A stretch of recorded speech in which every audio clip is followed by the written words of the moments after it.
Assam state के situ के secretary comrade Tapanda, NF railway मजदूर यूनियन के जनरल सेक्रेटरी विश्वास दा, हमारे एलआरएस के central leader comrade Bhagat ji और हमारे जोनल सेक्रेटरी बंधु जी, एनएफ रेलवे के पांचों डिवीजन से आए हुए हमारे तमाम लीडर्स, एआईडीसी के धरोहर all India railway employees confederation के वयोवृद्ध और आजीवन समर्पित नेता, एस्मा के नेता जो मंच का संचालन कर रहे हैं, मैं इन तमाम साथियों को ईसी रेलवे एलारसा जोनल कमेटी की ओर से लाल सलाम पेश करता हूं, क्रांति अभिनंदन करता हूं कि आपने मुझे आज यहां बोलने का मौका दिया। सबसे पहले मैं बता दूं कि मैं 1990 से रेलवे में हूं, 94 से ट्रेड यूनियन कर रहा हूं और उस जमाने में मैकेनिकल स्टाफ एसोसिएशन से मैंने शुरू किया। मैं एआईआरईसी का जॉइंट डिविजनल सेक्रेटरी भी रहा। उसके बाद एलआरएस में मैं आया तो विगत लगभग 30 वर्षों से ट्रेड यूनियन से जुड़ा हूं, संघर्षों से जुड़ा हूं। आप सभी लोग मेरिट नहीं बचे डीए रूल में, जो के राउत पे लागू नहीं हुआ, और रेलवे का जो सबसे बड़ा आभूषण अलंकार अवार्ड जिसको बोलते हैं ट्रेड यूनियन में, जो 73 में हमारे पुराने योद्धाओं को मिला था, जो आज भी मंच पर बैठे हैं, 42 में dismissal, I have faced 9 years dismissal under 42, दर्जनों एफआईआर, 3 बार गिरफ्तारी, हथकड़ी भी लगी, जेल भी गया, दर्जनों मुकदमा लड़ा, पटना हाई कोर्ट से केस जीतकर एक लैंडमार्क जजमेंट के साथ पीएलजेआर में जजमेंट को रिपोर्टेड केस के रूप में चीफ जस्टिस हाई कोर्ट ने छापा और एक इतिहास बनाने के बाद मैं आपके बीच इस मंच पे खड़ा हूं और यहां से बोल रहा हूं। दोस्तों, शुरुआत के दौर में ट्रेड यूनियन की जानकारी मुझे नहीं थी, लेकिन मैं इतना जानता था कि न जुल्म करूंगा न जुल्म सहूंगा। ये मेरा स्टूडेंट लाइफ से उद्देश्य रहा। डरना सीखा नहीं, माफी न मांगना मेरे डिक्शनरी में नहीं था।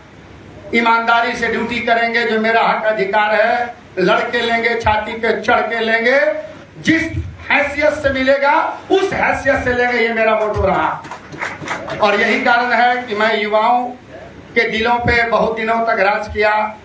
नए कॉमरेड्स, खासकर असिस्टेंट लोको पायलट, जो लोग रेलवे में नए नए आए, एक बहुत बड़ी फोर्स, अच्छे पढ़े लिखे कैटेगरी, ये लोग रेलवे में आए और मेरा ध्यान उनके ऊपर केंद्रित रहा और उन लोगों को मैंने मोटिवेट किया, सच्चाई से रूबरू कराया, लोग साथ आए।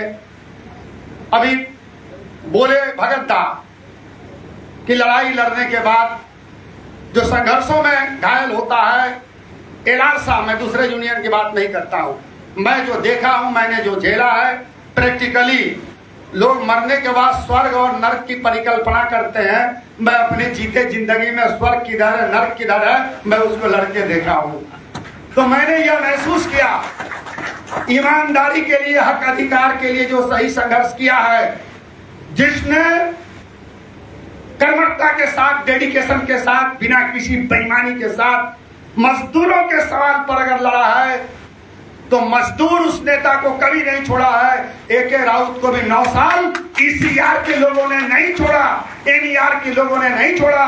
9 साल वेतन भत्ता, कोर्ट का खर्चा दे करके एके राउत का हौसला बुलंद रखा और रेलवे के छाती पे चढ़ के 3 round CAT, 2 round high court में लड़ के मैं वापस नौकरी में विद ऑल कंसिक्वेंशियल बेनिफिट आया। इसलिए लड़ाई में अगर आप घायल हैं, एलारसा आपको नहीं छोड़ सकता है, एलारसा आपको जिंदा रखेगा। ये एलारसा का मोटो है।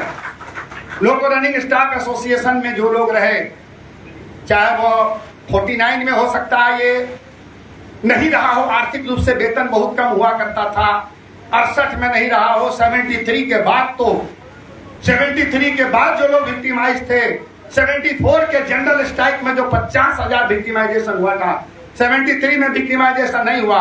बड़े सम्मान के साथ वो लड़ाई एलआरएस ने जीता था 73 का, और बहुत कुछ अचीव किया। लेकिन 74 के स्ट्राइक में जो सही बात है, बोलने में कोई हर्ज नहीं है, केवल 9 दिन तक AIRF जॉर्ज साहब के नेतृत्व में NCCRS रहे, मान्यता सीज की गई, बहुत तरह की धमकियां दी गई। एलारसा 27 मई तक, वो 8 मई से लेकर 27 मई तक आंदोलन में रहा, एलारसा हथियार नहीं डाला। नतीजा है कि 10,000 42 का विक्टिमाइजेशन था, 50,000 लोग विक्टिमाइज हुए थे, मीसा के अंदर बंद किए गए थे। और अभी कहां सरकार का कोई जुल्म है? जिस वक्त इंदिरा गांधी की तानाशाही की सरकार थी, यूथ कांग्रेस के लोगों ने, छात्रों ने, यूं कहीं की गुंडों ने कॉलोनी में घूस करके मारपीट किया, हमारे फैमिली के साथ मिसबिहेव किया, निकालने का काम किया। कितनी बड़ी ज्यादती एलारसा लोकोरनी वालों ने 74 के आंदोलन में झेला है, उस काले अध्याय को लोकोरनी का लोग भूल नहीं सकता है।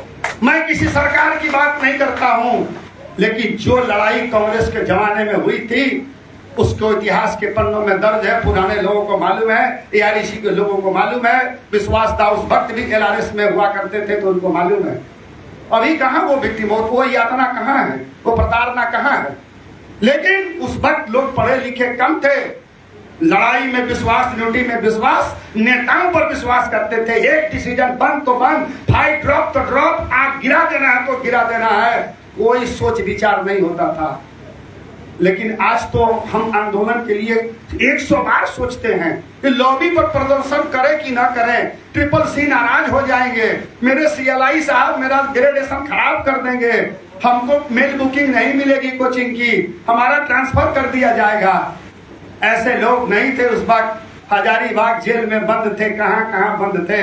और आपका NF रेलवे चरम पर था, लड़ाई में नंबर 1 था, चाहे वो संजीत सरकार जी के नेतृत्व की लड़ाई हो या जो भी पुराने लोग यहाँ पर हुआ करते थे। लोगों ने प्राणों की आहुति दे दी, कुर्बानी दे दी। सबोटाज का चार्ज लगा, संजीत जी वापस नहीं आए, बहुत लोग वापस आ गए। वही जॉर्ज साहब जो NCCRS के कन्वेनर थे, वो LRS के जो आंदोलन के कन्वेनर थे, जो AIRF के सेंट्रल प्रेसिडेंट थे, और जब वो वापस रेल मंत्री बने सरकार में, और उनके पास भी गुहार लगाई गई कि उन लोगों को तो वापस कीजिए जिसको डिसमिसल आपके समय में, आपके नेतृत्व के आंदोलन में हुआ था। असहाय हो गए, हाथ खड़ा कर दिए। लोग कैसे आए? सुप्रीम कोर्ट के जजमेंट से आए। कैट का जो फुल बोर्ड जजमेंट हुआ पटना में हुआ, कैट सेंट्रल बेंच दिल्ली में हुआ, उससे लोग वापस आए। 25-30 लोग NER से थे। जब मैं नौकरी में आया था 90 में, तो लोग बर्खास्त थे। 93, 94, 95 तक लोग वापस आए, और सारे लोगों को 3 साल का वो नेशनल इंक्रीमेंट देके भी धैर्य लोगों को नौकरी में लाया गया। उसमें मेरे आदर्श थे। जहांगीर आलम आज भी जिंदा है, 14 साल रिमूव रहा, 2 बच्चे मर गए आर्थिक संकट में। जहांगीर आलम एक सच्चा हिंदुस्तानी मुसलमान, हथियार नहीं डाला, माफी नहीं मांगा, और आज भी असिस्टेंट के वेतन के पेंशन से जी रहा है। ऐसे जहांगीर आलम को मैं अपना आदर्श मानता हूं। आज हिंदू मुस्लिम की बात की जाती है, LRS कोई धर्म, भाषा, क्षेत्र, हिंदू मुस्लिम किसी की बात नहीं करता, कोई जातिगत भेदभाव नहीं है। LRS शुरू से एक सिद्धांत पर चला है और आज भी है। अब सवाल पैदा होता है कि हमारे जख्मों पर मरहम कहां कहां लगाया गया, हमारे घाव आज भी जिंदा हैं, हमारे सवालों को रेलवे बोर्ड ने कितना सुना, और रिकॉग्नाइज यूनियन से हमको क्या सहयोग मिला। क्यों आज एलारसा अपनी लड़ाई, अपना वेतन भत्ता, अपनी छुट्टी, अपना पैसा दे करके, क्यों एक राउत बरौनी और सोनपुर से लैंडिंग अपनी छुट्टी दे करके आया है, एलआरएस के पैसे से, लोगों के चंदे के टिकट से आया है। क्यों एक राउत दिल्ली गया, क्यों चेन्नई जाता है, क्यों ऑल इंडिया जाता है। एक लड़ाई हुई थी धनबाद डिवीजन में, आपको जानकारी होगी कि मेरा 3 डिवीजन ट्रांसफर हुआ। अभी 5-6 साल नौकरी बची है, हो सकता है 3 डिवीजन और होगा। और मैं खुशनसीब हूँ, मैं अपने को मानता हूँ कि मेरी ऑल इंडिया सर्विस है, 5 साल में और 5 डिवीजन भेज देगा, मुझे कोई फर्क नहीं पड़ता है, मैं तैयार हूँ जाने के लिए। इसलिए कि आज AK राउत को ऑल इंडिया के 68 डिवीजन जरूर जानते हैं। जहां भी जाऊंगा LRS के लोग 10-20 जरूर मिलेंगे। एक पहचान है, संगठन ने दिया है और मैं खुश नसीब हूं कि रेल में पैदा लिया। और उससे ज्यादा मैं अपने आप को खुश नसीब समझता हूं कि लाल झंडा रास्ता का सिपाही हूं और इसके सिद्धांतों के तले काम करता हूं, संघर्ष करता हूं। वहां हमसे एक लड़ाई में पूछा गया था, एक DTM के साथ झगड़ा हुआ था। बातचीत के दौरान वो कुछ मिसबिहेव वर्ड उन्होंने बोला था। तो मैं गांधीवादी सिद्धांतों में विश्वास नहीं करता हूं। जैसे को तैसा टिट फॉर टैट, ये मेरा सिद्धांत रहा है। यही कारण है कि इतना मुकदमा, डिसमिसल, जेल, सस्पेंशन, चार्जशीट, इसका कोई गिनती नहीं है। और वहां मारपीट हुई थी, लत्तम जुत्तम भी चला था बरका काना DTM के चेंबर में। उसमें इंक्वायरी चली थी तो हमसे पूछा गया, आप रिकॉग्नाइज यूनियन नहीं हो? Yes sir. तो आप अपना गिरवांश और आप धरना प्रदर्शन ये सब कैसे गिरवांश रखते हो, कैसे आपने वहां पर प्रोसेसन रखा? हमने कहा trade union act 1926 railway board ने पारित नहीं किया, ये भारत सरकार के श्रम मंत्रालय ने पार्लियामेंट से पारित किया है ट्रेड यूनियन 1926। और जिस प्रोविजन से AIRF, NFIR या ESMA, AREC, गार्ड काउंसिल या जो कोई भी ट्रेड यूनियन कैटेगरी का रजिस्टर्ड है, उसी से मैं भी रजिस्टर्ड हूँ।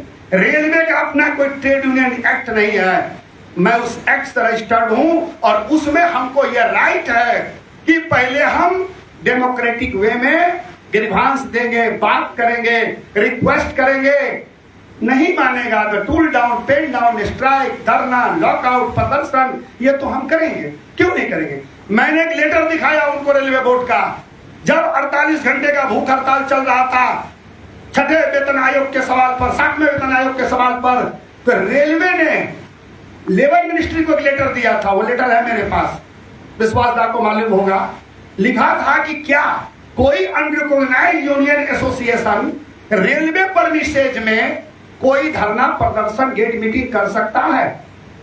लेबर मिनिस्ट्री ने उसका बड़े माकूल जवाब दिया कि constitution of India section 19 article 3 1A 3 1B 3 1C में यह प्रोविजन है कि कोई भी रजिस्टर्ड ट्रेड यूनियन अपने सवालों पर विद ड्यू नोटिस, अपने ग्रीवांस पर, इवन की एडमिनिस्ट्रेटिव प्रेमिसेज में भी धरना प्रदर्शन, अनशन, गेट मीटिंग कर सकता है। यह उसका कॉन्स्टिट्यूशनल राइट है, बशर्ते कि वह लंच पीरियड में और ड्यूटी जो रेलवे का ऑफिस आवर है उसके कार्य को बाधित न करे, रास्ता बाधित न करे, हिंडेंस क्रिएट न करे। इसलिए वो कर सकता है। वो रोकना चाह रहा था हमारा जो 36 घंटा और 48 घंटा था, जिसमें कि माइलेज से लेकर के ड्यूटी आवर्स, रिस्क अलाउंस, ये तमाम मुद्दे हमारे थे जो अभी नीति में चला गया। रोकना चाह रहा था। मैंने वो लेटर दिखाया 8 फरवरी 2005 का। लालू यादव रेलवे मिनिस्टर थे और जब LRS के लोग ऑनरेबल कॉमरेड वासुदेव आचार्य जी के नेतृत्व में जब जाकर के लारसा के लोग मिले और कहे कि रेलवे अधिकारी हमसे बात नहीं करता है, ये कहता है हम रिकॉग्नाइज हैं, हम रजिस्टर्ड ट्रेड यूनियन है, मेरी क्या भूमिका है? क्या मैं केवल सैल्यूट करूं ऑफिसर्स को? इतना बड़ा इंपॉर्टेंट कैटेगरी लोको रनिंग है, सेफ्टी की इतनी बड़ी जिम्मेवारी है, क्या मैं अपना मेमोरेंडम नहीं दे सकता हूं, बात नहीं कर सकता हूं? रेलवे मिनिस्टर ने एक लेटर जारी किया, ज्वाइंट डायरेक्टर इस्टेब्लिशमेंट, एक लेटर जारी किया और उसमें लिखा कि इवन अनरिकॉग्नाइज्ड यूनियन एसोसिएशन अगर अपने जेन्युइन डिमांड और ग्रीवांस को लेकर के रेलवे एडमिनिस्ट्रेशन के पास आता है तो उसका ज्ञापन लिया जाएगा, उनके सवालों पर ड्यू पेशेंट हियरिंग दी जाएगी और अकॉर्डिंग टू रूल अगर है तो उसका डिस्पोजल किया जाएगा। हमसे आप PNM नहीं करेंगे, करस्पॉन्डेंस नहीं करेंगे, बट हम अपनी बात आपको कहेंगे, आप मेरा मेमोरेंडम लेंगे। और लिखा था कि ग्रीवांस किधर से भी आवे, यह कोई सवाल नहीं है, ग्रीवांस अगर जेन्युइन है तो वह सुना जाएगा। और उसमें लिखा कि section of loco running staff and their association met with MR and MR directed that, railway minister ने जो कहा था वो लेटर मैंने लिखा। उस अनशन के दौरान सीनियर DPO बोला मेमोरेंडम नहीं लेंगे। वहां मजिस्ट्रेट डिप्यूट थे धनबाद में और हम लोगों को DRM बिल्डिंग के पास नहीं बैठने दिया। तो मजिस्ट्रेट ने हमसे पूछा कि भाई आपका मेमोरेंडम सीनियर डीपीओ बोलता नहीं लेंगे, आप अनरिकॉग्नाइज्ड एसोसिएशन है। मैंने यही लेटर दिखाया और कहा कि आप पूछिए, ये रेलवे बोर्ड का लेटर है, कौन हमारी बात सुनेगा, कौन मेमोरेंडम लेगा। जब वो पढ़ा मजिस्ट्रेट जीप में हमको बैठाया और लेकर गया सीनियर डीपीओ के यहाँ। हम बोले आप ले चलिए, नेक्स्ट प्लेन मैं करूंगा। और सीनियर डीपीओ के यहाँ जब बैठे, लेटर निकाल के दिया, हमने कहा पढ़िए और बताइए कि क्यों नहीं आप मेरा मेमोरेंडम लेंगे, मेरी बात को क्यों नहीं सुनेंगे। तो चुप हो गया। फिर डीआरएम क्या ले गया, हमारा मेमोरेंडम लिया, मेरा नेशनल इशू था। इसलिए कई ऐसे सरकारी अधिकारी रेलवे पर हैं जो कहते हैं कि आप अनरिकॉग्नाइज्ड हैं। अरे अनरिकॉग्नाइज्ड है तो क्या हम विदेशी हैं? हम आतंकवादी संगठन चलाते हैं, हम प्रतिबंधित संगठन चलाते हैं, हम ट्रेड यूनियन एक्ट से रजिस्टर्ड संगठन चलाने वाले लोग हैं। इस लोकतंत्र में जो सजायाफ्ता कैदी होता है, जिसको फांसी की सजा दे दी जाती है, उसको भी संविधान में प्रोविजन दिया गया है। वो राष्ट्रपति महोदय से मिलकर के अपनी बात कहेगा, अपनी अंतिम इच्छा व्यक्त कर सकता है। हम तो रेलवे में नौकरी करने वाले, ट्रेड यूनियन करने वाले लोग हैं, हमारी बात क्यों नहीं सुनी जाएगी? तो जहां पर हमारा लीडर इस लेटर के साथ पहुंचता है, कोई भी तानाशाह अधिकारी बात करेगा, जो नहीं करता है उसको ले जाकर के दिखाते हैं। जब प्रेम से टेबल पर नहीं मानता है तो हम सड़क पे उतरते हैं, सड़क जाम करते हैं। और मैं एक बात तो स्पष्ट रूप से मानता हूं, पेपर की मान्यता एक अलग चीज है, वो लीगल वैलिडिटी आपकी है, बट मास की मान्यता अगर आपके पास है, आपके पास अगर कैडर है, आपके पास ताकत है, आपके पास बहुमत है, तो सीनियर डी लंबी के लॉबी में बात करेगा, जनरल मैनेजर बात करेगा। और हमने किया है। अश्वनी वैष्णव, सॉरी, आपके लोहानी साहब, आरसी लोहानी साहब को मैंने लिखा था जब धनबाद में आए थे 18 में, और मैंने लिखा मैं LRS का लीडर हूं सर, मैं आपसे 2 मिनट मिलना चाहता हूं, अपनी बात कहना चाहता हूं। व्हाट्सएप पर लोहानी साहब ने जवाब दिया, धनबाद में समय दिया, वही बोला गया कि ये डीआरएम कहते हैं कि हम रिकॉग्नाइज है, हम नहीं मिलेंगे। सीनियर डी अनपार्लियामेंट्री लैंग्वेज इस्तेमाल करते हैं। लोहानी साहब ने उतनी भीड़ में सीधा बोला, अरे डीआरएम साहब आप बोलते हैं नहीं मिलेंगे, क्यों? तो सर ये रिकॉग्नाइज नहीं है, हम रिकॉग्नाइज है, हम तो बोले हैं कि सारे लोगों से हम सबका सुनने के लिए तैयार है। हमने कहा इसे पूछिए, मेरा धनबाद डिवीजन में लगभग 4000 3000 लगभग रनिंग स्टाफ है, 3500। डेली कितने लोगों से मिलेंगे, कितना घंटा समय देंगे? ये रोज एक आदमी से मिलेंगे तो बोलिए कल समय भेजना शुरू करता हूं। और अगर उसका एसोसिएशन अगर कॉमन इशू पर इनको मेमोरेंडम देने आ रहा है तो इनको क्या दिक्कत है? मैं इनसे पीएनएम करने की बात करता हूं, क्या मैं इनसे स्पेशल सीएल मांग रहा हूं, क्या मैं टीएडीए से मांग रहा हूं? तो बोले मिस्टर सीआरबी, नो, ये नहीं चलेगा। ये ग्रीवांस लेके आता, रेलवे की सेफ्टी का सवाल है, फ्रंट रनर है, ये रेलवे की सुरक्षा का सबसे बड़ा प्रहरी है, इनकी बातों को सुने। गाली कौन देता है जी? CLI। अब बोला नहीं तो कौन गाली देता है? इसलिए बोला 42 लगा के रेल से बाहर कर दूंगा। और वो अपना नंबर दिए हमारे अध्यक्ष को, ये मेरा नंबर लो, और अगर आगे से अगर इस तरह का मिसबिहेव होगा डायरेक्ट हमको फोन करना, मैं इसको रेल से बाहर कर दूंगा। ऐसे भी अधिकारी रेलवे पर थे। और वही 30/11/2017 को पतरातू के प्लेटफॉर्म पर एक्सपायर्ड में रिमूवल हाई पावर कमेटी के रिकमेंडेशन का हवाला दिया गया कि हाई पावर कमेटी ने, जो डीपी त्रिपाठी कमेटी जिसको बोलते हैं, जो अप्रैल 13 में अपनी रिपोर्ट दिया, जो ड्यूटी आवर्स और रेस्ट पर जो कमेटी बनी थी, जिसमें बीके मांगलिक और गुलाटी जैसे बड़े बड़े general manager, x general manager member थे, सारे लोग इस किताब में हैं। और वहां जब रिप्रेजेंटेशन दिया गया था, एलासा ने ये किताब बना के दिया था, मेमोरेंडम किताब के रूप में दिया था। और इसमें गए थे MM रोली, हेमंत प्रसाद, मिस्टर DS कोपरकर, ये तमाम लोग वहां गए थे। और ये 11/8/11 को 45 मिनट डिस्कशन हुआ। और ये बुकलेट में पूरी इतिहास रनिंग स्टाफ की, पूरा नेचर है, प्रॉब्लम के साथ रिजोल्यूशन है, इसका सॉल्यूशन है। और इतना अप्रिशिएट किया मिस्टर त्रिपाठी जी, और कहा कि भाई आपने तो इतना अच्छा ढंग से साइंटिफिक लॉजिकली आपने एक्सप्लेन किया है, और इसको अप्रिशिएट करके लिया कि आई विल कंसीडर। और जितनी चीजें लिखी गई है वो सारा चीज हाई पावर कमेटी का रिपोर्ट 395 पेज का है। मैं पेज वाइज बताता हूं कि किस किस पेज नंबर पर क्या क्या लिखा गया।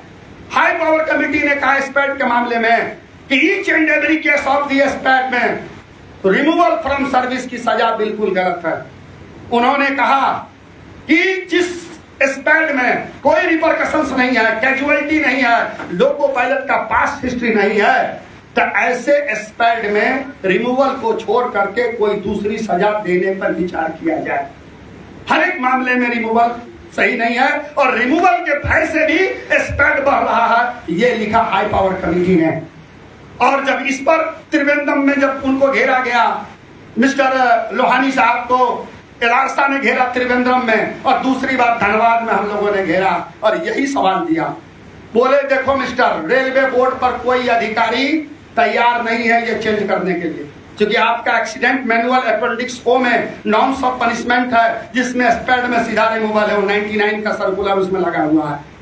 कोई तैयार नहीं है, लेकिन मैं इसको गलत समझ रहा हूं कि पूरी जिंदगी तबाह कर दी जाए एक लोको पायलट की, पूरे परिवार बाल बच्चों का भविष्य कर दिया जाए, खराब कर दिया जाए, ये जस्टिफाइड नहीं है। I will consider the recommendation of high power committee and I am the single man who is ready to consider, but not a single officer of railway board is ready to change anything on previous order। ये गए और 8 जनवरी 18 को जो order pass किया कि स्पैड में removal में कई सर्कमस्टांसेस डाला। ट्रेन रिसेप्शन के दौरान while train receiving SPAD up to starter, home intermediate and up to starter, while departure of train after starter and beyond advance starter, 2 condition. तीसरा दिया कि there is any contributory factor, सब में अलग अलग punishment दिया। तो एसओएल बीओएल बोला सिग्नल ओवरलैप, ब्लॉक ओवरलैप में अगर स्पैड हुआ है, कैजुअलिटी नहीं है, डिरेलमेंट नहीं है, कॉल्यूजन नहीं है, रिपरकशंस नहीं है, तो रिमूव नहीं किए जाएंगे। अगर कंट्रीब्यूटरी फैक्टर्स है, कंट्रीब्यूटरी फैक्टर्स इसमें है like poor brake power and any other circumstances, कोई ऐसा केस है तो उसमें परमानेंट आर्थिक नुकसान नहीं करेंगे। यानी 2 साल लोको पायलट संटिंग और 3 साल एएलपी को इनिशियल, इसमें परमानेंट हम लॉस नहीं करेंगे इंक्रीमेंट का, फ्यूचर पोस्टपोनिंग का इंक्रीमेंट नहीं रहेगा।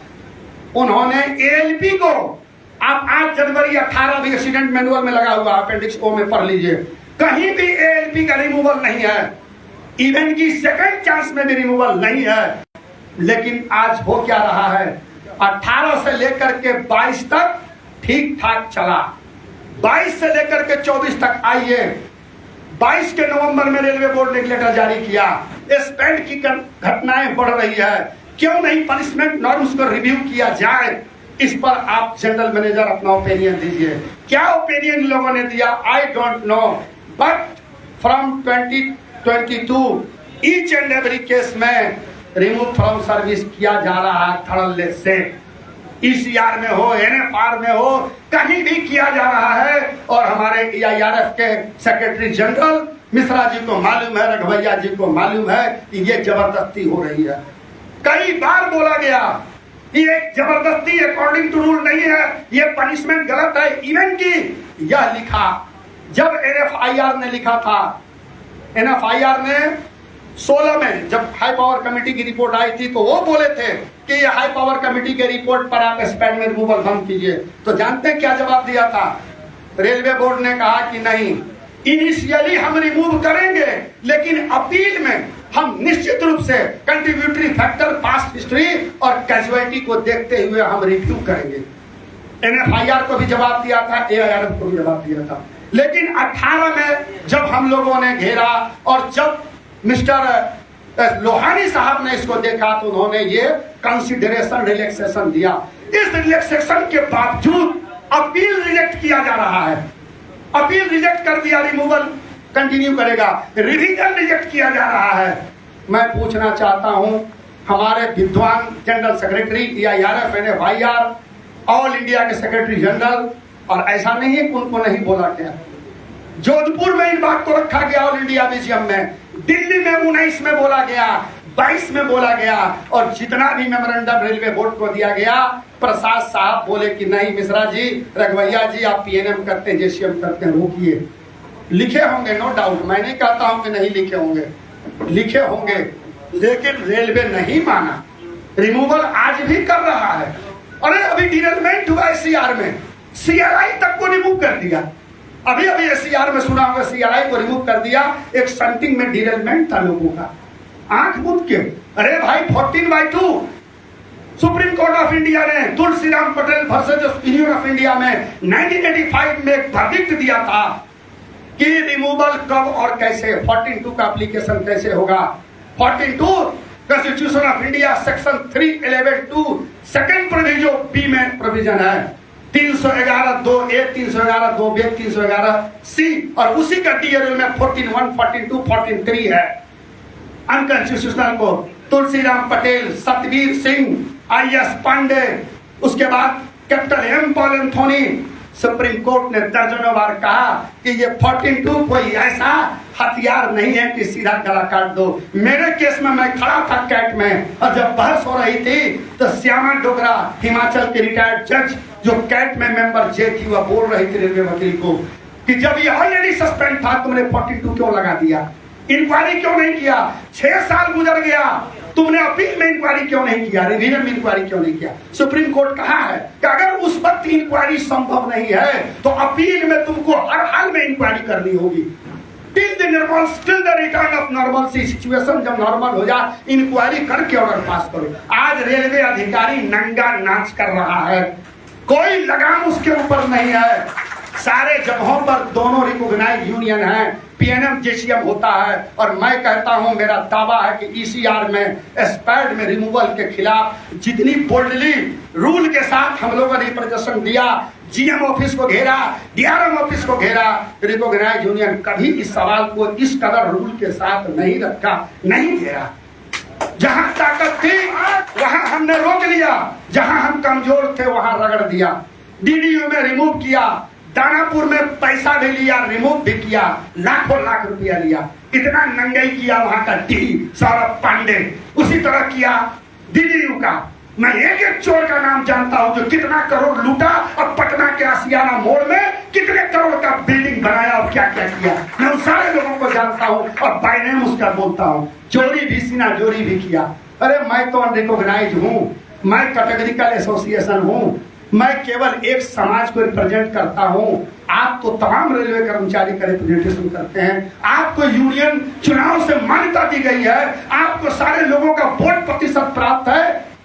आप एक बार बोलते कि चलो डीआरएम बिल्डिंग घेरते एस्पैड के खिलाफ, पूरे इलाका का विद फैमिली, बाल बच्चा सही समय डीआरएम बिल्डिंग घेरने के लिए तैयार। लेकिन मेरे दोस्त, अफसोस के साथ कहना पड़ता है, यह सौभाग्य कभी नहीं मिला। अभी एक अधिकारी आया सोनपुर मंडल में, लॉन्ग आवर्स में वो डीसीआर किया, सस्पेंड किया, उसको बुलाया, बुलाने के बाद उसको मारने की स्थिति में डी सीनियर डी के सामने, प्रमोटी अधिकारी के सामने वो टूट पड़ा मारने के लिए।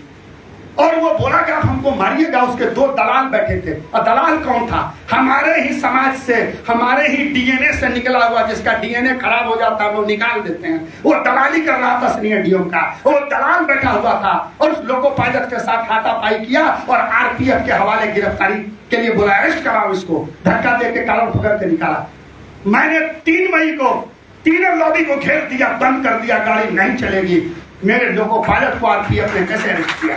इमीडिएट डीआरएम इंटरवेन किए, लोको पायलट को रिलीज करवाए। उसके बाद हम बोले दलाल को पहले कंट्रोल से निकालो। ये 12 साल से कंट्रोल में क्या कर रहा है? ड्राफ्टेड नहीं है, क्या कर रहा है 12 साल से? सीनियर डीओ की दलाली करता है, मेरे लोको पायलट के साथ मिसबिहेव करता है। अरे क्रू चेंजिंग पॉइंट पर डीसीआर किया, 9 घंटे ड्यूटी हो गई, छपरा जाने में 12 घंटा होता, कौन सा क्राइम कर दिया? सस्पेंड तो तुम कर ही दिया, तो बुला करके बरामदे में 2 दिन खड़ा रख करके और चेंबर में बुला के उसको मारने के लिए धमकी क्यों दिया? ये गुंडागर्दी, दादागिरी एलान साहब बर्दाश्त नहीं करेगा। उसके बाद 6 तारीख को हम लोगों ने प्रदर्शन किया, विद फैमिली 500 आदमी घेरा उसको। इसी बीच रातों रात ईसीआर केयू पीएनएम रख दिया, रातों रात अचानक पीएनएम हो गया। 10 बजे से डीआरएम पीएनएम कर रहे हैं, हम रोड पर विद फैमिली बैठे हुए हैं। तो हमने कहा ठीक है, आपका पीएनएम करवा देते हैं। माइक का मुंह घुमा दिए और 4 घंटा लगातार कलमा सुनाते रहे, गायत्री मंत्र पढ़ के सुनाते रहे, करिए पीएनएम आप। और लास्ट में डीआरएम की भाषा बदल गई, भाषा बदल दिए। कल तक जो कह रहे थे लॉबी बंद मत करो, मेरे दोस्त तकलीफ ये होती है कि जब हम पर हमला होता है, हमें गाली दी जाती है, मिसबिहेव किया जाता है, और हम जब सड़क पर आते हैं तो आपका सहयोग नहीं मिलता है, आपका समर्थन नहीं मिलता है। अरे आप बताइए, विश्वास दा यहाँ बैठे हैं, सारे लोग बैठे हैं, जब से मैं नौकरी में हूँ 4 स्ट्राइक का नोटिस मैंने देखा है, 4 बार, 2002 से ये तीसरा या चौथा बार था।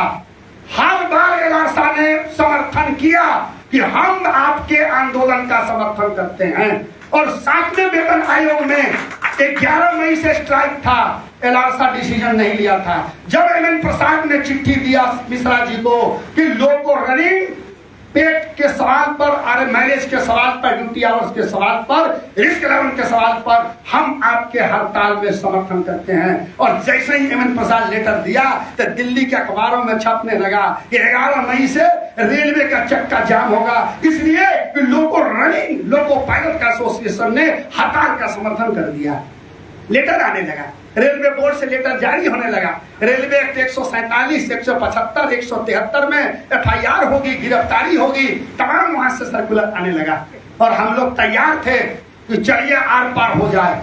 2002 का समर्थन किए थे, उसके बाद का समर्थन किए, 2017 का समर्थन किया, वोटिंग सारे लोगों ने वोटिंग दिया, तो हम हड़ताल में आपके साथ हैं, चलिए। अरे हमारे लिए आप आंदोलन करने जा रहे हैं तो हम नमक हराम होंगे ना कि हम आपका समर्थन नहीं करेंगे जब हमारे लिए आप लड़ने जा रहे हैं तो। लेकिन मेरे दोस्त हुआ क्या, 11 मई को राजनाथ सिंह मिले और एक आश्वासन दिए सबसे, अब कौन सा वर्ड इस्तेमाल करें, दुनिया से चला गया वो जो वित्त मंत्री अरुण जेटली, जो अरुण जेटली PM को भी नहीं गुदानता था, सुप्रीम कोर्ट को धमकी देता था। अरुण जेटली बोला कुछ नहीं बढ़ाएंगे, मिनिमम वेज बढ़ाने की बात थी, 18,000 से 23,000 करने की बात थी, 23,000 का आप 2 कमेटी बना देते हैं, एक अशोक लवासा कमेटी और एक एयर कमेटी, 2 कमेटी बनी, एक वेतन भत्तों की कमेटी बनी, एक मिनिमम पे फिक्स करने की कमेटी बनी, और इसी पर 6 मई को साउथ के जनरल सेक्रेटरी EIRF ने कॉल ऑफ किया और हड़ताल वापस ले लिया गया। कोई एग्रीमेंट नहीं, कुछ नहीं हुआ। उस पर भी NPS का सवाल था, उसमें भी NPS का मुद्दा था। मैं पूछना चाहता हूं, गोली मारिए पे कमीशन, केवल NPS के मुद्दे पर आप 11 तारीख तक खड़े रहते तो ये मोदी जी की सरकार थी, अटल जी की सरकार थी, नानी याद आ जाती अगर 11 तारीख तक आप टिके रहते। लेकिन 6 मई को विड्रॉ कर दिया गया। हम तो मायूस हुए, हम तो हर जगह साथ थे। इस बार भी आपने स्ट्राइक बैलेट लिया, इस बार भी हम लोग साथ थे। आइए तो, अरे 2004 में ऑर्डिनेंस जारी करके नाजायज तरीके से लाया गया NPS को। माना कि ट्रस्टी बोर्ड में आपके न चाहते हुए या आप रेलवे कर्मचारी का पैसा सुरक्षित रहे तो चलिए ट्रस्टी बोर्ड के मेंबर में हमारे पुरोहित जी गए कि कोई दूसरा होगा तो घोटाला करेगा, हमारे पैसे की रक्षा के लिए गए, चलिए नो प्रॉब्लम। 2007 में लाया गया, 13 में PFRDA एक्ट आया, तब कानून बना। PFRDA एक्ट आया तो कानून बना, तो तभी से NPS लागू होना चाहिए। 2004 से 2013 ये तो अवैध था, वो पार्लियामेंट से पास नहीं था, एक ऑर्डिनेंस था। उस ऑर्डिनेंस के जरिए आपने इतने लाखों सेंट्रल कर्मचारी का आपने NPS के मुंह में ढकेल दिया, तो इसका आंदोलन कहां हुआ। और मैं भी तो 90 से नौकरी कर रहा हूं, 94 से ट्रेड यूनियन में हूं, मुझको भी एजेंडा मालूम है, JCM का एजेंडा, PNM का एजेंडा। अब तो सोशल मीडिया का जमाना आ गया, हम क्या लिखते हैं आप पढ़ते हैं, आपका दिए वो हम पढ़ते हैं, क्या क्या लिखते हैं सब लोग पढ़ता है, देखता है, मिनटों में निकल जाता है, चला आता, कहीं से किसी से कुछ छिपा नहीं रहता है। मैंने ये महसूस किया कि 2004 के बाद अगर एलासा ने NPS के सवाल पर कोई बहुत बड़ा आंदोलन नहीं किया, नहीं कर सका, तो मैं भी चैलेंज के साथ कहता हूं कि दोनों रिकॉग्नाइज्ड यूनियन ने भी पूरे भारतीय रेल पर कोई बड़ा आंदोलन नहीं किया। सबूत है यहाँ पर। आंदोलन कब से शुरू हुआ, लड़ाई कब से शुरू हुई, तो लड़ाई शुरू हुई जब विजय बंधु ने लखनऊ में राज्य कर्मचारियों के सवाल पर एटवा के बैनर तले शुरू किया। जब यूपी शुरू हुआ, झारखंड शुरू हुआ, हिमाचल शुरू हुआ और इस ईआर में हमने ब्लाइंड सपोर्ट किया एलारसा ने विजय बंधु के उस एनएमओपीएस के आंदोलन को, उस आईआरईएफ के आंदोलन को, और उसके बाद झारखंड के हर लड़ाई में गए। जब उधर से शुरू हुआ तो एलारसा पर भी दबाव हुआ। एलारसा के भी लड़के बोले कि एलारसा भी आंदोलन में उतरे अपने झंडे तले, तो प्रेशर उधर भी क्रिएट हुआ, उधर भी दबाव बना। तो तब जाकर के सब लोगों के एजेंडा में शेयर मार्केट में जैसे किसी कंपनी का शेयर ऊपर चला जाता है तो एनपीएस का मुद्दा 1 नंबर पे चला गया। जब नहीं रहता, मेरे यहाँ भी लोग तवज्जो नहीं देते थे, लेकिन जब ये लड़ाई जोर पकड़ी तो हमारे यहाँ भी आरोप था कि सब तो रिटायर्ड नेता है, सब लोग जो है सो ओपीएस वाले हैं।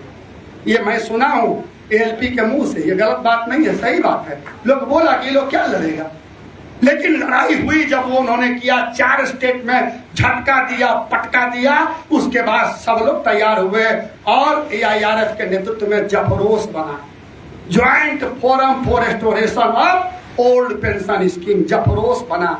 जफरोस में तमाम सेंट्रल कमेटी के लोगों को बुला के, ट्रेड यूनियन को बुला के दिल्ली में जनवरी 21 में एक कॉन्फ्रेंस हुआ। उसमें convener Mishra ji, vice assistant convener या ज्वाइंट कन्वेनर भैया जी बने। रूपरेखा तय हुई आंदोलन की कि लड़ाई अब आर पार की होगी। हमने कहा चलो देर से ही सही, लड़ाई तो हुई, एक मंच तो बना, लेकिन कहाँ कुछ हुआ। एक रैली दिल्ली में हुई, रैली हुई, 21 से 24 आ गया, कई सेशन चले गए दिल्ली में। 23-22 के प्रोग्राम में रघुवैया मिश्रा जी आए हमारे मंच पर, वहां भी ये सवाल हुआ, एनपीएस के सवाल पर कौन सी बड़ी लड़ाई हुई? नहीं हुई लड़ाई, और बुरा नहीं मानेंगे, मेरा एक साफ कहना है, मेरा साफ कहना है, बुरा नहीं मानेंगे, मेरा साफ कहना है, ये सरकार कसम खा ली है कि हम नहीं देंगे। उसमें भी कौन? कई मंत्री चाहते हैं कि एनपीएस के मुद्दे पर कई राज्य सरकारें चली गई चुनाव में, केवल नरेंद्र मोदी यशस्वी प्रधानमंत्री, उद्योगपतियों के रिश्तेदार प्रधानमंत्री, इलेक्ट्रल बॉन्ड के फंड कलेक्शन करने वाले प्रधानमंत्री, इसने कहा, इन्होंने केवल कहा, और आज भी ये छाती ठोक के कहते हैं, बहुत बड़ा पाप होगा।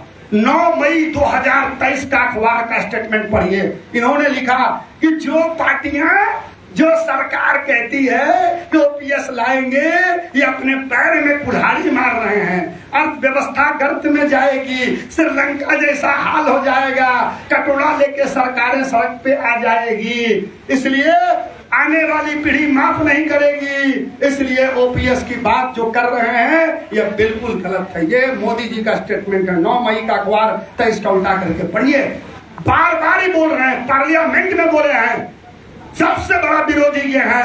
और एनपीएस की तारीफ में अनुराग ठाकुर से लेकर के कितने मंत्री ने कितना माने गीत गाया, कितना इसका बड़प्पन किया एनपीएस का। अरे एनपीएस अगर इतनी अच्छी चीज है, एनपीएस इतना बढ़िया है, तो सेना को काहे नहीं दे रहे हो? उनको क्यों ओपीएस में रख करके उसको पटिया कर रखे हुए हो? सेना को उसको देकर दिखाओ। और एनपीएस अगर इतनी अच्छी चीज है तो ये 3 जो पेंशन ले रहे हो, एक्स मिनिस्टर, एक्स एमपी, आप क्यों नहीं इसको ले रहे हो? अरे इस देश का सबसे गरीब आदमी कहाँ बैठता है मालूम है? सड़क के किनारे कटोरा लेके नहीं बैठता। इस देश का सबसे गरीब आदमी 543 जो संसद में, लोकसभा में है और राज्यसभा में है, करीब 750-800 गरीब आदमी तो पार्लियामेंट में बैठता है। तो सब्सिडी फूड, फ्री का बिजली, फ्री का टिकट, फ्री का एयरवेज, फ्री का गाड़ी, फ्री का बंगला, वही सब्सिडी फूड बोल रहे हैं, कैंटीन। तो सबसे गरीब आदमी तो वहां बैठता, करोड़ों का मालिक है, सब्सिडी लेकर बैठ रहा। और आपको करें एलपीजी का जो सब्सिडी है छोड़ दो, 18 महीने का डीए छोड़ दो, एलपीजी सब्सिडी छोड़ दो, और लाखों करोड़ रुपया आपने उद्योगपतियों का माफ कर दिया, लूट लिया। रात को रेड किया, रात को आपका ईडी सीबीआई रेड किया और सुबह में 50 करोड़ मिल गया इलेक्ट्रल बॉन्ड से, तो उसका सारा सब केस माफ हो गया। ये सारा देश देखा। मैं पूछता हूं, ऐसी सरकार से मोहब्बत से माला पहना के अभिनंदन समारोह लखनऊ में करके एनपीएस नहीं लगाया जा सकता है। ऐसी सरकार से दो हाथ लड़ना पड़ेगा, आर पार की लड़ाई होगी, तभी आप एनपीएस को खत्म करा सकते हैं। ये मेरा मानना है। आप कभी जोगी बाबा के सरकार बनाने के लिए अपील करते हैं कि बुलडोजर बाबा का सरकार बनाइए, एनपीएस को गोली मारिए, बाद में फरियाएंगे। कभी राजनाथ सिंह को मंच पर, अरे भाई जब ये डिटरमाइंड है कि नहीं देंगे तो इनसे किस बात का रिश्ता, किस बात की दोस्ती, ये रिश्ता क्या कहलाता है, ये रिश्ता क्या कहलाता है। और यही बात मैंने प्रसाद जी से कहा कि जब हम 12 घंटा ड्यूटी करेंगे, 42 ग्रेड पे में सेंटर से लेकर मेल एक्सप्रेस तक रहेंगे, स्पैड के एसओएल बीएल में रिमूव रहेंगे, हमारा असिस्टेंट 5 रुपया 50 रुपया रिस्क अलाउंस के लायक नहीं रहेगा, तो मिश्रा जी से, रघुवैया जी से मेरा रिश्ता क्या कहलाता है, मेरा रिश्ता क्या कहलाता है। मैं पूछना चाहता हूं, उदाहरण 22 से 24 पॉइंट उदाहरण है, एक एक पॉइंट है कि आज तक क्या क्या हुआ और क्या नहीं हुआ। मैं पूछता हूं, अभी अपग्रेडेशन की बात आई, 4600 ग्रेड पे सुपरवाइजर्स का सीएलआई को क्यों छोड़ दिया गया।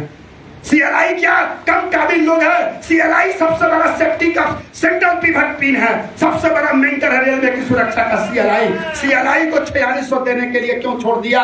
हेल्थ इंस्पेक्टर, वेलफेयर इंस्पेक्टर, ये तमाम इंस्पेक्टर, मलेरिया इंस्पेक्टर, क्या कहते हैं टीबी इंस्पेक्टर, ये सबको 4600 में देगा और सीएलआई 4600 में क्यों नहीं।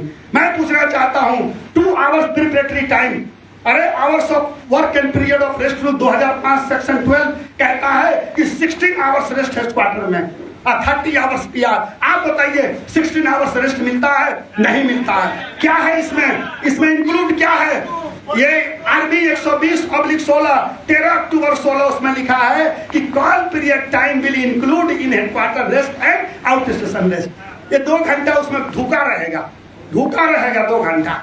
यही 2/2/16 का हाई पावर कमेटी की फूड बोर्ड माइन्यूट्स पास हुआ, उसमें भी लिखा कि ये 16 घंटा 30 घंटा में कॉल नोटिस धुका रहेगा। अरे तो 16 कहां से आया, 14 में हुआ, 14 में हमको घंटी कर दिया तो 2 घंटा में जूता सरियाएंगे, बैग सरियाएंगे, टिफिन बनाएंगे, तो ये तो हमारा 14 घंटा में रेस्ट हुआ, 28 घंटा ही न रेस्ट हुआ। रेलवे एक्ट 133 कहता है not less than 30 consecutive hours, not less than 30, उसमें 28 + 2 नहीं है। इतना ही नहीं, रेलवे बोर्ड का आरबी 153 ये कहता है, अभी जो आपका कंचनजंगा का एक्सीडेंट हुआ, आरबी 135/16 18/11/16 ये क्या कहता है सुन लीजिए, ये कहता है कि पीआर किसी कीमत पर नहीं काटा जाएगा। पीआर कब काटा जाएगा, breach of rest whether like accident, natural calamities and national emergency subject to the operational exigencies, तब पीआर कटेगा। अब सुनिए, अगर पीआर कटेगा तो क्या कहता है, there should be no breach of rest allowance for breach in periodical rest. However, if needs arise for curtailment of periodical rest, it should be permitted only if the running staff has availed a complete night in bed during the periodical rest. 22 से 6 के बीच complete night in bed, जो 133 railway act करता है, 22 से 6 के बीच हमको disturb नहीं कर सकते हो। और तुम्हारा ट्रैफिक कंजेशन है तो पीआर कट जाएगा, स्टाफ नहीं है पीआर कट जाएगा। हम ठेका लिया, सरोज सिंह ठेका ले लिया पूरा कटिहार डिवीजन का, और राकेश की यही जाएगा, वैकेंसी तुम्हारा बाप भरेगा। 1034 वैकेंसी ईसीआर में है, 1034 वैकेंसी ईसीआर में है, 17,500 समथिंग वैकेंसी ऑल इंडिया में था। और ये कब 20 जनवरी को दिया केसी चंद साहब, 20 जनवरी 24 को, 21 को दिया एसीआर एसपीसी, 21 को दिया एके राव, और 29 जनवरी को दिए मिश्रा जी, रिकॉर्ड पर है लिखा हुआ, 29 जनवरी को दिए रेलवे बोर्ड को। हमने पहले दिया, जन साहब पहले दिया। अभी एक लेटर जवाब में आया कि आपके लेटर पर, आपके 29 जनवरी के मेमोरेंडम पर रेलवे बोर्ड ने कंसीडर करते हुए वैकेंसी को एग्जिस्ट बढ़ा करके रिवाइज करके 18,000 कर दिया। तो 29 जनवरी का लेटर था, और 20 जनवरी को केसी जेम्स भी सीआरबी को दिया, और 5-6 जोन भी दिया था। तो हमारा भी तो उसमें योगदान है, लेकिन मेरा नाम नहीं रहेगा, हम अछूत हैं ना, हम रिकॉग्नाइज है ना, तो हमारा तो नाम आप ले नहीं सकते हैं। लेकिन सवाल हम लोगों ने उठाया था जब 5,500 वैकेंसी पर इन्हीं का लेटर जब वायरल हुआ फेसबुक पर, इन्हीं का लेटर जब वायरल हुआ सोशल मीडिया पर, तो पटना में कोचिंग वालों ने आंदोलन खड़ा कर दिया। आंदोलन खड़ा कर दिया तो AK राउत को मैसेज आया, AK राउत को बुलाओ, ये एलआरसा वाला दिया वैकेंसी पोजीशन। मैंने कहा मैं तैयार हूँ। बोला वैकेंसी कहाँ से मिली? मेरे आप ही के सेंट्रल कंट्रोल हाजीपुर का जो डेली पोजीशन निकलता है, ये रेलवे का पेपर है। ये एलआरसा के किसी ऑफिस का, इंडिविजुअल पाईगुड़ी एलआरसा ऑफिस और लमडिंग एलआरसा ऑफिस का लेटर नहीं, ये रेलवे का है, ये वैकेंसी है। बुलाया तो गया, जानबूझ के हमारे नेताओं को टच नहीं किया गया कि कोचिंग सेंटर के लोग बैठे थे। अगर ये लोग डाल देता कि ये है ECR, ये है ऑल इंडिया, तो वहां अंडा टोस्ट खिला करके जो कोचिंग सेंटर के संचालक को पटियाया जा रहा था, इमोशनल ब्लैकमेल किया जा रहा था, वो सब भाड़े में चला जाता। इसलिए हमारे लोगों को टोका नहीं। मेरे दोस्त, मैं पूछना चाहता हूँ, इस 2 घंटे के पीरियडिकल रेस्ट पर श्रीमती मंजू जी ने एक लेटर जारी किया। वो लेटर जारी किया 17/7/2018 को। मंजू जी, और कब? ये PNM आइटम है, AIRF का ये PNM आइटम है। और मंजू जी के सामने AIRF PNM आइटम 23/11/16। इसमें ये पूछा गया कि भाई 2 घंटा हमारा प्रेपरेटरी टाइम क्यों इसमें लिया जा रहा है? उन्होंने जारी किया कि नहीं, in addition to 16 hours 2 hours preparatory time होगा, ये अलग से रहेगा। अरे 17/7/18 को लेटर जारी हुआ और मेंबर ट्रैफिक और COM ने हंगामा खड़ा कर दिया। मेरी गाड़ी खड़ी हो रही है, 2 घंटा मेडिसिनल जोड़ दिए, इतना हंगामा हुआ मेरे दोस्त। और क्या बोलते हैं, 17/7/2/8/18 को केवल 15 दिन के अंदर उसको पेंड कर दिया। क्या लिखा? टिल पेंडेड, till the vacancy position normal होता है तो पेंडेड। मैं पूछना चाहता हूं अपने रिकॉग्नाइज के मित्रों से, सज्जन से, हमसे सीनियर हैं, रिकॉग्नाइज हैं, 18 से 24 गुजर गया, 6 साल गुजर गया। 6 साल में